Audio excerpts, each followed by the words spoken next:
저는 2주 전에 우리가 유대인과 이방인 중에 어느 쪽에 가까울까?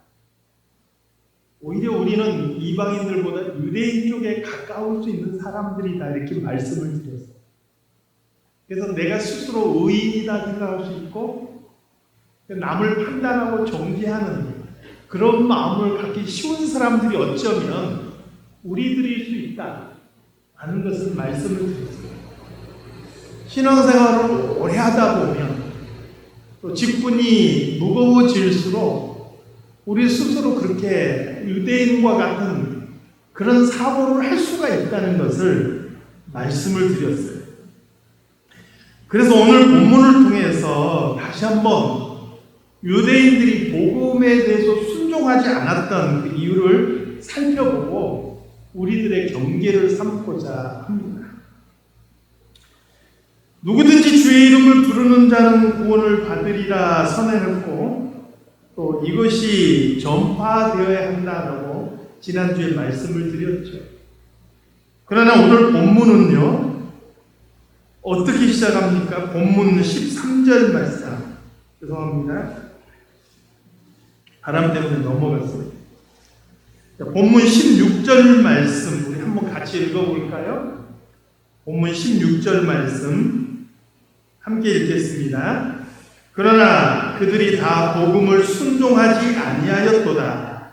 이사야가 이르되 주여 우리가 전한 것을 누가 믿었나이까 하였으니, 이렇게 말씀하죠. 그러나 라는 말은 앞의 내용과 반대 내용이 나올 때 사용하는 접속사예요.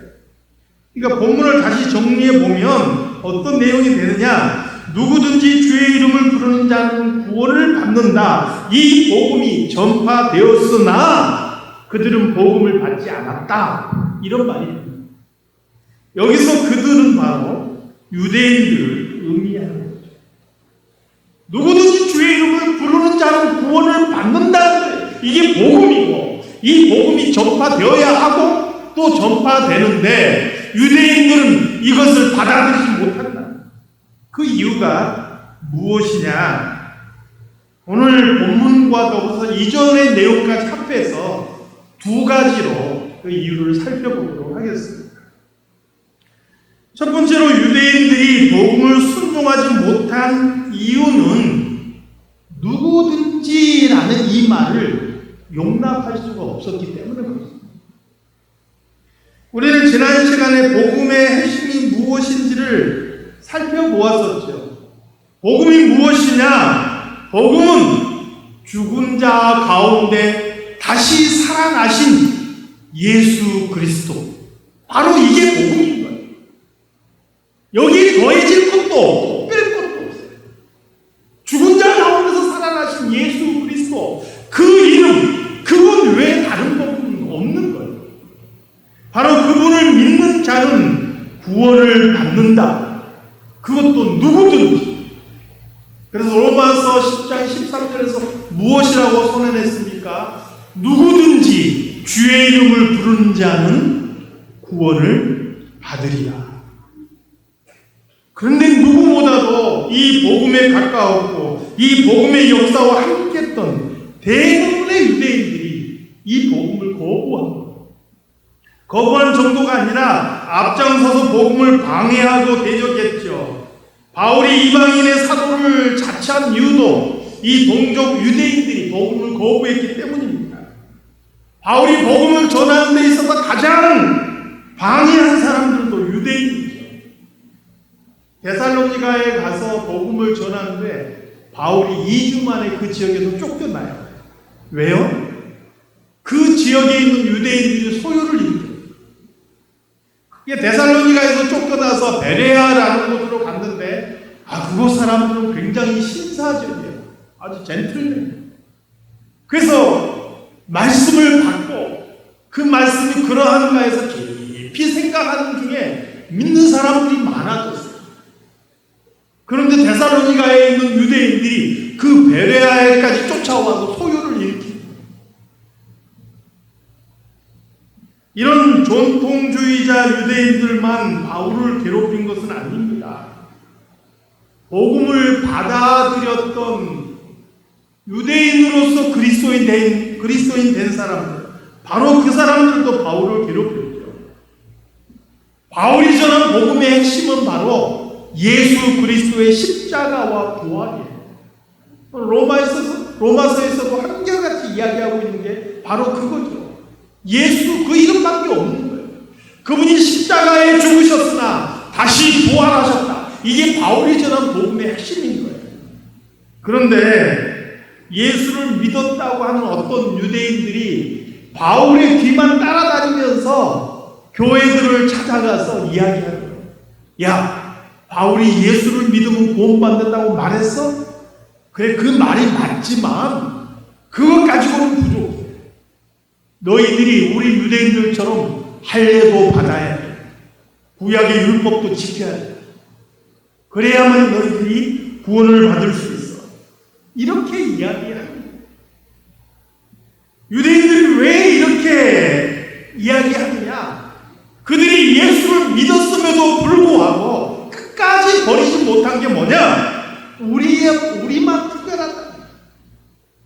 우리는 하나님께서 택하신 선민이다. 그러므로 너희가 예수를 믿는다 할지라도 우리와 같이 돼야 돼. 우리처럼 할례 받고 우리처럼 율법도 지켜야 돼. 이렇게 말하는 거예요. 이들은 헬라인이나 유대인이나 차별 없이 예수 그리스도의 이름으로 구원받는다는 거예요. 누구나 주의 이름을 부르면 구원을 받는다는 거예요. 그 사람이 어떤 사람이든지 누구든지 과거에 무슨 일을 했든지 관계없이 예수 그리스도 그 이름으로 구원받는다는 거예요. 이걸 용납할 수가 없었다는 거예요. 이게 초대교회 안에서도 얼마나 심각한 문제가 되는지 몰라요. 여러분, 우리가 성경에서도 기록을 볼 수가 있어요. 사도 베드로가 환상을 보고 주님의 보내심에 따라 고넬료라는 사람의 가정에 가서 복음을 전하죠. 고넬료는요, 로마 군인 백부장이죠. 그런데 이 베드로가 전한 복음을 듣고 그 온 가족이 예수를 믿는 거예요. 성령이 임하는 것을 보고 베드로가 성령이 있는데도 어떻게 세례를 베풀었어요. 이게 이제 난리가 나요. 이방인에게 세례를 베풀었다 해서 난리가 나요. 베드로를 예루살렘 교회로 소환해가지고 청문회를 여는 거예요. 베드로가 하나님께서 자기에게 베푸신 일들을 잘 설명함으로 그 상황이 지나가는 것을 보게 돼요. 뿐만 아닙니다. 아까 말씀드린 이 바울이 복음을 전할 때마다 할례도 받아야 된다, 율법도 지켜야 된다, 이런 사람들 때문에 결국 예루살렘에서 모든 사도와 지도자들이 모여서 회의를 열게. 이게 예루살렘 공의회 이렇게 표현해요. 결국 거기에서 뭐라고 결정이 됐습니까? 예수 그리스도를 믿음으로 구원받는 것은 우리 유대인들이나 이방인 형제들이나 동일하다. 우리도 지지 못할 율법의 멍에를 이방인 형제들에게 지우지 말자. 이렇게 결정이 된 거예요. 그 배경하에서 기록된 성경이 바로 갈라디아서인 것이죠. 유대인들이 가지고 있던 특권의식이 문제가 되었던 거예요. 이것 때문에 이방인과 유대인 사이에 차별하는 그런 모습들이 교회 안에도 나타났었던 것이죠. 사랑하는 성도 여러분, 우리가 의인이라서 이 자리에 와서 예배 드리는 게 아니에요. 우리가 특별해서 구원받은 게 아니라 그저 자격 없음에도 불구하고 하나님의 은혜로 우리가 이 자리에 있는 거고, 우리가 하나님의 은혜로 구원받아서 하나님의 자녀가 됐을 뿐인 거예요. 그러므로 혹 어떤 사람이 내가 보았을 때 말도 안 되는 것 같은 사람이 이 교회를 찾아온다 할지라도 우리는 그 사람을 주의 이름으로 환영할 수 있어요. 이게 말처럼 쉬운 일은 아니에요. 저는 이 지역에서 제가 전도를 하다 보면 많이 부대끼는 부분들이 있어요. 이 지역 사회가 생각보다 좁잖아요. 그러니까 전도하다 보면 어느 교회에 누가 있는지, 그리고 그 사람이 과거에 어떤 일들을 했는지 이게 그냥 너무 많은 거예요. 그래서 뭐 누구 때문에 그 교회는 못 가고 누구 때문에 그 교회에서 나왔고 이런 얘기들이 수없이 들려요. 저는 그런 분들에게 두말하지 않아요. 그럼에도 불구하고 같이 나와서 두말하지 않아요. 왜 그분 모셔오려면은 있는 분 쫓아내야 될 판이에요. 여러분, 바울이 로마서에서 몇 번 이야기했듯이 그럴 수 없는 거예요. 주 이름 안에서 그 누구도 차별받아서는 안 되는 것이죠. 유대인들은 바로 누구나 예수의 이름을 믿음으로 구원받는다는 이 사실을 용납하지 못했던 것이죠. 골로새서 3장 9절에서 14절 말씀을 보니까 바울은 이렇게 이야기해요. 거기에는 헬라인이나 유대인이나 할례파나 무할례파나 야만인이나 수관인, 종이나 자유인이 차별이 있을 수 없나니 오직 그리스도는 만유시요 만유 안에 계십니다. 그러므로 너희는 하나님이 택하사 거룩하고 사랑받는 자처럼 긍휼과 자비와 겸손과 온유와 오래 참음을 옷 입고 누가 누구에게든 불만이 있거든 서로 용납하여 피차 용서하라. 주께서 너희를 용서하신 것 같이 너희도 그리하라. 이 모든 것 위에 사랑을 더하라. 이는 온전하게 매는 띠니라. 이렇게 말씀합니다. 한마디로 말씀드리면 어떤 얘기냐.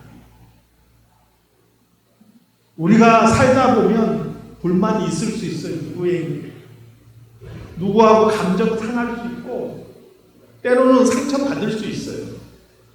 그럼에도 불구하고 예수 그리스도가 우리를 용납하시고 우리를 받아주신 것처럼 우리도 그렇게 서로 용납하라 이렇게 말씀하고 계십니다.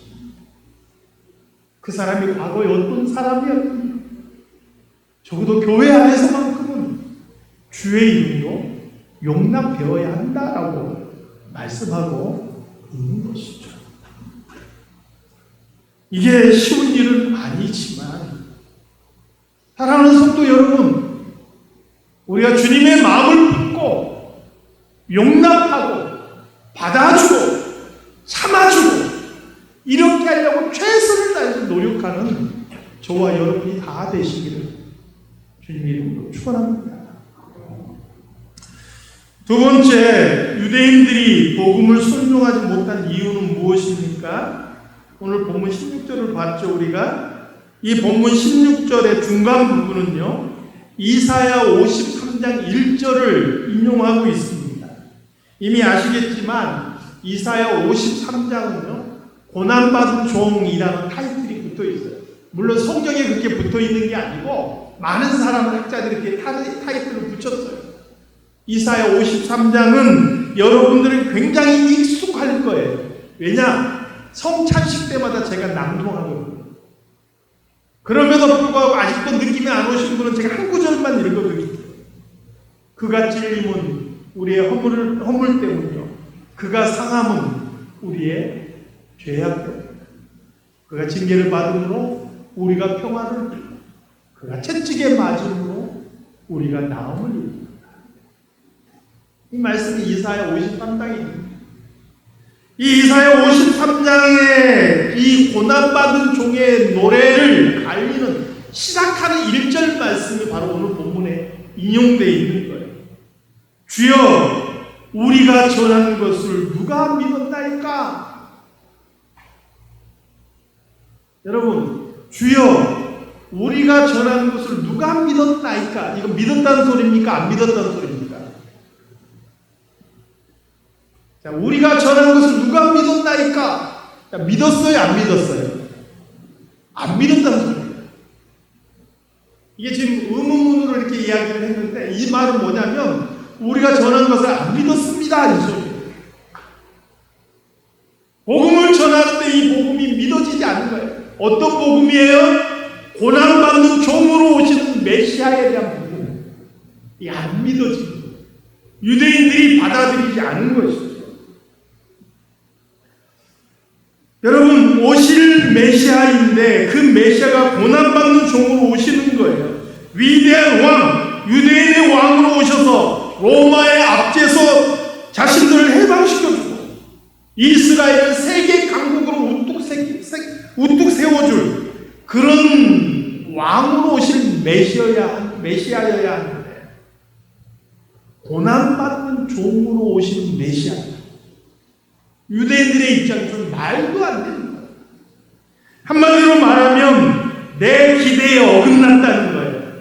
내가 생각하는 메시아는 이런 메시아가 아닌 거예요. 내가 기대했고 내가 그토록 기다리고 내가 고대하는 메시아는 이런 메시아가 아니라는 거예요. 그래서 유대인들은 바로 그 메시아의 복음을 받아들일 수가 없어요. 한센시 병이라 그러죠. 그냥 나병이죠. 나병에 걸렸던 나만 장군이 엘리사 선지자를 찾아갔어요.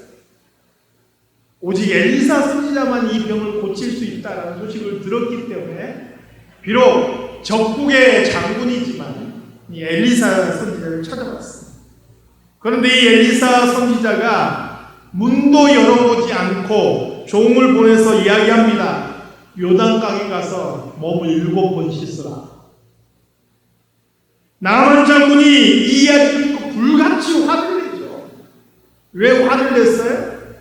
내 생각에는 그가 내게로 나와서 그의 하나님 여호와의 이름을 부르고 그 손을 그 부위에 흔들어 나병을 고칠까 하였습니다. 자기 생각이 있었어요. 내가 찾아오면 쫓아 나와서 하나님 이름 부르고 막 어떻게 해주고 물도 뿌려주고 막 하면서 기도도 하고 해가지고 그렇게 고쳐주려는 자기 생각이 있었고 자기 기준이 있었어요. 그런데 자기 생각대로 안 해주는 거예요. 내 기대가 어긋나는 거예요. 그래서 화를 내는 거예요. 그렇게 하면 낫는다고 이야기하는데도 듣지 않고 가려는 거예요. 물론 나만 장군은 부하 장수의 말을 듣고 다시 요단강에 가서 몸을 씻지만 사람들이 그렇다는 거예요. 내 생각과 내 기대와 내 기준에 맞지 않으면 그것이 하나님의 말씀이라고 함에도 불구하고 싫은 거예요. 받아들이지 않는다. 이게 지금 유대인들의 생각이라는 것이죠. 그리고 어쩌면 우리 안에 들어와 있는 생각일 수 있다는 거죠. 그래서 유대인들이 이러한 생각을 가만히 들여다보면 우리들이 무엇을 잘못하고 있는지도 볼 수 있다는 얘기를 하는 겁니다. 저는 헌금에 대한 설교를 거의 안 한 것 같아요. 그런데 가끔 저희 교회에서는 제가 이렇게 거의 본 적이 없어요. 근데 예전에 제가 한국에 있을 때 늘 보면서 고민했던 헌금이 어떤 헌금이냐면 그런 거예요. 감사 헌금을 하는데 그런 거죠. 더 많이 주실 것을 믿고 감사 헌금을 한다고 제목에 이렇게 써요. 하나님께서 더 많이 주실 것으로 믿고 감사 헌금. 11월 달쯤 돼가면 우리 아들 대학 합격시켜 주실 줄로 믿고 감사 헌금. 그렇게 보면 되게 믿음이 좋은 것 같아요. 근데 여러분 잘 들으세요. 합격 못하면 어떻게 돼요? 더 많이 안 주시면 어떻게 해요? 헌금을 그렇게 드리는 거 아니에요. 내가 하나님 앞에 헌금을 한다는 것은 받은 은혜가 있기 때문에 감사함으로 드리는 거예요. 내 것이 아니고 하나님의 것임을 내가 알고 믿기 때문에 11조를 하는 거예요. 그래서 내가 뭔가를 기대하고 드리는 것이 아니라 감사하고 받은 은혜 때문에 드리는 거라고. 뭔가 내 기대하고 드렸다가 그 기대가 어긋나면 어떻게 되나요? 그때는 마음에 분노가 일어나게 됩니다. 내가 이렇게 했는데 너무 하신 거 아니야? 이런 분노가 일어나는 거예요. 그리고 그런 사람들이 가끔 그렇게 이야기해요. 에이, 기도해도 소용없어.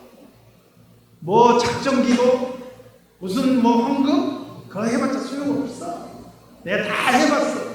이렇게 이야기하는 거예요. 여러분, 유대인들이 어떻게 생각했다고요? 우리는 특별한 민족이야.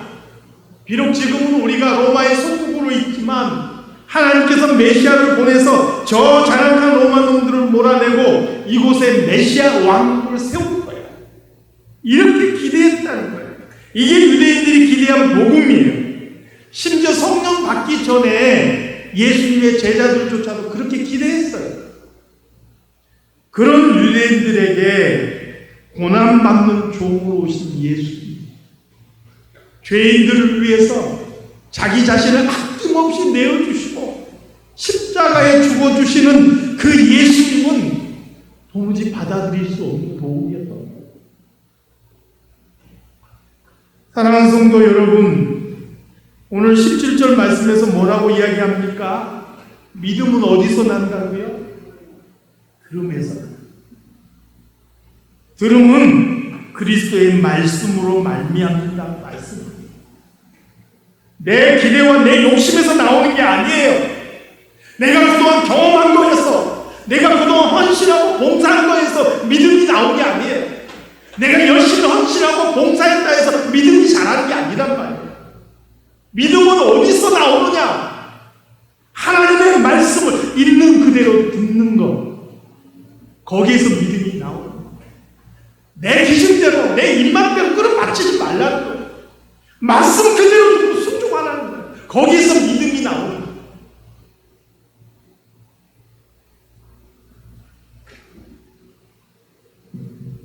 사랑하는 성도 여러분, 살아가다 삶이 힘들고 어려운 일들이 생기고 빡빡하다 보면 하나님 앞에 기대하며 기도하는 그런 마음들이 왜 없겠어요? 그리고 그렇게 기도하는 거 하나님께서 저는 분명히 들으신다고 믿어요. 그런데 내 기대와 소망이 이루어지지 않는다 할지라도 여전히 하나님은 우리를 사랑하셔요. 그걸 잊지 마시기 바랍니다.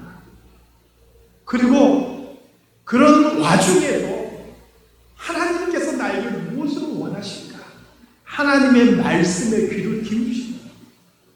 내 생각과 내 기준 내려놓고 내가 기대하는 거 내려놓고 하나님은 무엇을 말씀하시는가? 그 하나님의 뜻에 귀를 기울이시기 바랍니다. 거기에서 우리의 믿음이 온전하게 자라게 될 줄 믿습니다. 이 현대의 유대인이 되지 마시고 현대의 온전한 그리스도인이 되시고 주님의 이름으로 축원합니다. 하나님 아버지, 오랜 생활, 오랜 시간 우리가 주님을 사랑하고 믿노라 말해왔지만 우리가 제대로 주님을 믿고 따랐는지 우리 자신들을 다시 한번 돌아봅니다.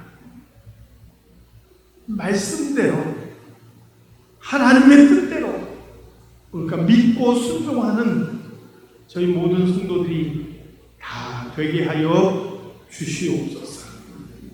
내 기준, 내 욕심, 우리가 최선을 다해서 그리스도의 십자가 앞에 내려놓을 수 있게 도와주시고 하나님의 말씀과 이 복음의 비밀 앞에 겸손하게 머리 숙일 수 있는 저희들이 되게 하여 주시옵소서. 예수님의 이름으로 기도드리옵나이다.